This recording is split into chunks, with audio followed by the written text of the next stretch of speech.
tudo vai mudar a partir de você ter uma criança bem alfabetizada. Então, obviamente que isso aqui é um projeto de longo prazo e eu aprendi a olhar com longo prazo.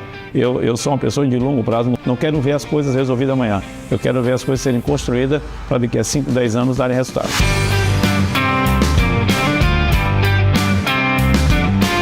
ES Brasil tem o prazer de conversar com o empresário Rogério Salome. Rogério, seja bem-vindo ao nosso estúdio. Para começar, eu gostaria de perguntar em que momento virou a chave para vocês de que havia mercado para uma empresa como a Wine, sobretudo aqui no Espírito Santo. Olá, Gustavo, tudo bem? Um prazer estar aqui com vocês. Bom, esse momento da virada de chave, né, não foi basicamente sobre o mercado do Espírito Santo, mas sim sobre o mercado nacional e a indústria de vinhos. Então, a minha história, eu venho da área de vendas, né? Eu sou um vendedor que empreendeu, virou empresário, mas eu tenho as vendas aqui nas minhas veias correndo. E eu comecei como um vendedor de bala, de frutas, até chegar em vinhos. Então, quando eu comecei a vender vinhos, eu sempre tive a ótima mania de estudar muito sobre os produtos que eu estava oferecendo. Para quê? Para não passar vergonha. Para na hora que estivesse conversando ou negociando, eu pudesse ter profundidade a respeito daquele produto. Não só do produto, como do mercado, o tamanho do mercado, como é que era consumido ou não. E nesse estudo, né, eu comecei a ver que o Brasil é uma potência, né, vamos dizer, um mercado consumidor interno muito grande, mas com um consumo de vinho muito pequeno. Pra você ter uma ideia, quando eu comecei lá em 2001, 2002, no mercado de vinhos, o consumo era menos de uma garrafa por maior de 18 anos por ano. Ou seja, nada. Hoje nós estamos falando de quase 3 litros per capita, 2,8 litros per capita, pelos mesmos maiores de 18 anos por ano. Então teve um crescimento, muito grande sim, mas ainda muito pequeno para o mercado. E isso lá atrás me chamou a atenção. Além disso, me chamou a atenção a forma como esse produto milenar era vendido. Muito glamour. Né? Eu costumo dizer assim, muita frescura para se consumir um produto tão simples, tão maravilhoso, que está no dia a dia de milhares de mesas no mundo todo. Então isso foi que me chamou a atenção e através aí desse estudo e dessa percepção, eu decidi entrar de vez no mercado de vinho. A Wine hoje é a maior importadora de vinhos do país e o maior clube de assinatura de vinhos do mundo. A empresa atualmente possui faturamento anual na casa de 1 bilhão. Vocês tinham ideia da dimensão que a coisa poderia tomar lá atrás, em 2008? Essa é uma pergunta que muitas vezes quando eu respondo, eu procuro passar a mensagem, a resposta correta para não parecer aquela pessoa que viaja na maionese, né? Mas sim, a gente tinha um objetivo muito claro pelos estudos e pelo potencial do mercado e pelas referências mundiais do mercado de vinho, de que a gente se trabalhasse dentro da proposta, dentro da cultura, dentro da excelência do serviço prestado ao nosso cliente e também das grandes oportunidades e do excelente serviço prestados aos nossos colaboradores, que a gente ia chegar a uma empresa mundial, como nós somos hoje, né? A Wine é uma empresa orgulhosamente capixaba, internacional, a gente está presente em todo o Brasil e no México. A Wine hoje ela tem relações com todas as regiões produtoras de vinhos do mundo e ela faz com que essas famílias que estão produzindo tenham os seus rendimentos, tenham as suas oportunidades, porque a gente tem um impacto muito grande no mundo todo do vinho. É o maior importador, distribuidor de vinhos do Brasil. A cada 100 garrafas importadas no Brasil, 15 são importadas pelo Wine. O maior clube de vinhos do mundo, com mais de 400 mil sócios recorrentes. O maior clube de vinhos do México, hoje com mais de 20 mil sócios recorrentes no México. E que tinha um objetivo, que era esse: ser a maior empresa do Brasil, a melhor empresa do Brasil, um faturamento acima de 1 bilhão.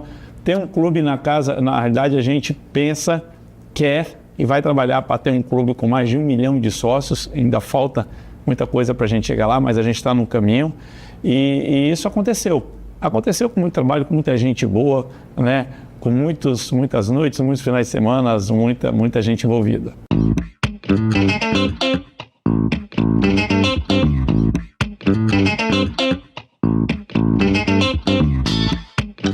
Vamos partir do princípio que quando eu decidi vender vinhos pela internet, foi em 2003, ainda a época do fax, eu tive meu primeiro e-commerce. E naquela época, quando eu conversava com alguns amigos próximos, todos riam, obviamente riam. Ah, como assim, vender vinho pela internet? O vinho você precisa pegar, olhar o rótulo, o vinho você precisa sentir os aromas, o vinho você precisa conversar com alguém a respeito daquele produto. Eu falei, não, gente, olha só, tudo bem, isso em determinado nível de produto e de conhecedor. Mas a grande maioria tem que tomar um vinho quando está com vontade. Tem que harmonizar o vinho, que é combinar o vinho com a comida, com aquilo que tem dentro da geladeira. Foi criado em torno do vinho como um produto de glamour, como um produto que tem que ser tomado com uma taça de cristal, que só pode harmonizar com comida cara. Isso afasta o consumidor. Se as pessoas que estão aqui nos lendo, ouvindo a gente, parar e voltar 15 anos atrás e lembrar de uma loja de vinho, você vai ver uma loja escura, toda de madeira, com um ar-condicionado muito forte, fechada, que até para entrar a pessoa tinha que pensar 2 vezes. Então isso já afastava o consumidor. E a gente veio com essa política, com esse propósito de democratizar, de dar acesso às pessoas ao consumo do vinho, né, da forma que elas querem.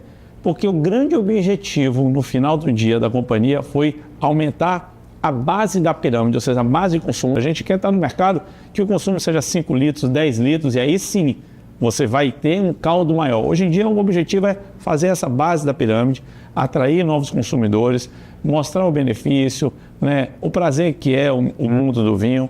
A gente fala o seguinte, por que não a pessoa trocar uma garrafa de cerveja por uma garrafa de vinho?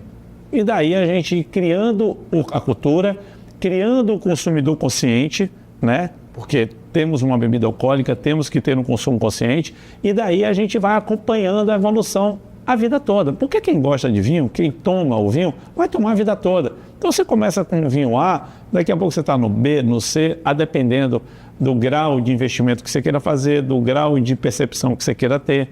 E isso aí a gente vai acompanhando no decorrer da vida do nosso cliente. Mas democratizar é dar acesso a ele sem frescura, o que lá atrás era impossível. Você liderou a empresa entre 2008 e 2019, né, como papel de CEO.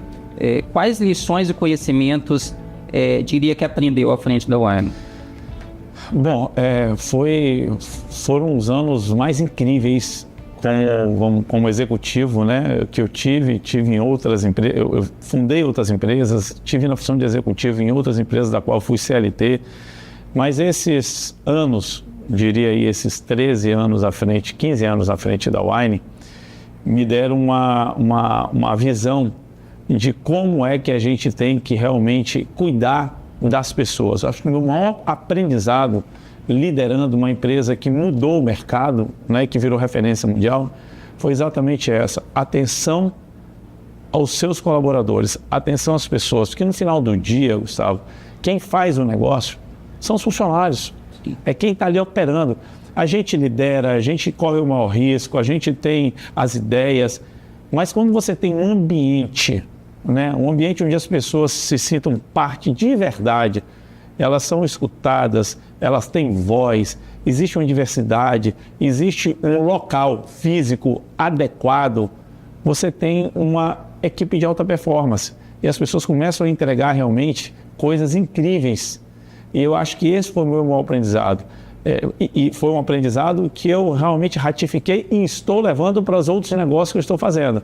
Cuidar das pessoas, ter muito claro o objetivo, fazer com que elas entendam esse objetivo, como ele é construído, os números, ter transparência, né? Não só com seus colaboradores e também com os clientes. E de uma vez por todas, deixar muito claro que assim como o cliente está em primeiro lugar, os colaboradores também estão em primeiro lugar. Não existe essa diferença, o cliente não está acima, a gente tem que trabalhar todo mundo junto para que o serviço seja entregue da melhor forma e o cliente se sinta sempre em primeiro lugar. Eu sou uma pessoa extremamente feliz com o que a gente está vivendo no Espírito Santo, né? Quando eu comecei, esse ambiente não existia, o ambiente de empreendedorismo. A gente tinha poucas grandes famílias, poucas grandes empresas em barreiras de entradas incríveis para novos negócios, para empreendedores. Era tudo muito difícil. E se você comparar hoje, a gente tem aí entidades organizadas, você tem o Vale da Muqueca, você tem o Base 27, você tem a própria FINS, o próprio governo, né, do estado, as prefeituras envolvidas no empreendedorismo, em gerar um ambiente, né, um ecossistema propício para que as pessoas, em vez de sair daqui do Espírito Santo e ir para outro estado, fiquem aqui, invistam, realizem seus sonhos aqui. Você tem um fundo soberano, você tem hoje empresários querendo investir em startup, mudou demais. Então, o ambiente hoje, ele é propício, ele está aquecido para quem quer empreender. Agora, quem quer empreender com fundamento, quem quer empreender com algo que realmente vai gerar impacto, vai gerar receita, porque empreendedorismo, no final do dia, precisa dar resultado, precisa dar lucro, e as pessoas ficam olhando assim, mas eu quero ser um empreendedor social. Tem que dar lucro, o seu lucro muitas vezes não é dinheiro, é resultado. Então as pessoas têm que entender muito além do sonho, entender um pouco de como gerenciar, como fazer um negócio de verdade acontecer. Então, e a gente está vivendo isso. A gente está começando a ver as faculdades, a gente está começando a ver os cursos, a gente está tendo aqui a oportunidade de ouvir e ter mentorias no nosso estado, fazer comparações e fazer, buscar conhecimento e trocar conhecimento com outros estados que estão na frente, como Florianópolis, como Porto Digital. Então, isso está gerando um grande movimento que eu acredito que em mais 5, 10 anos a gente vai ter aqui uma potência enorme no que diz respeito a empreendedorismo, tecnologia e novos negócios. Falando agora da sua vida profissional pós-Wine, quais os novos desafios e o que podemos esperar de Rogério Salum nos próximos anos? Bom, o que pode esperar do Rogério Salum é continuar muito ativo, empreendendo, gerando oportunidades para muitas pessoas, valorizando o Espírito Santo, valorizando o nosso estado e ajudando, né, essa nova geração que está vindo aí com aquilo que eu aprendi. Se eu puder ajudar as pessoas, se eu puder ajudar as empresas a se transformarem em grandes negócios, realizarem seus projetos, eu vou estar ajudando, porque a gente precisa devolver um pouco daquilo que a gente teve a oportunidade de aprender e de colocar em prática.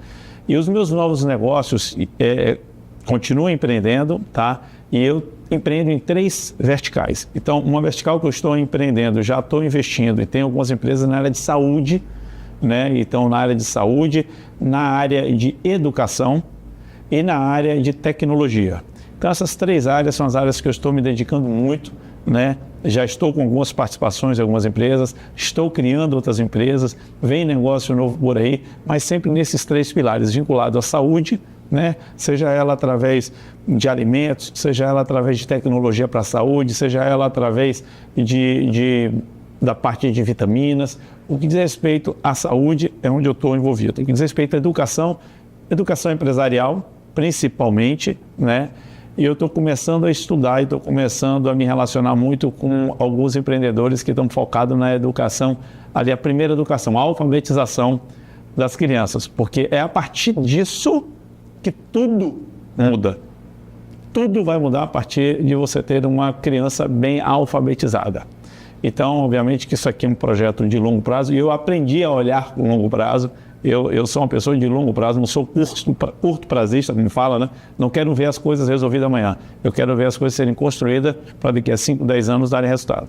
E na parte de tecnologia, porque eu venho disso aí e acredito mesmo de verdade que a tecnologia potencializa os grandes projetos, as grandes empresas e os grandes empreendedores.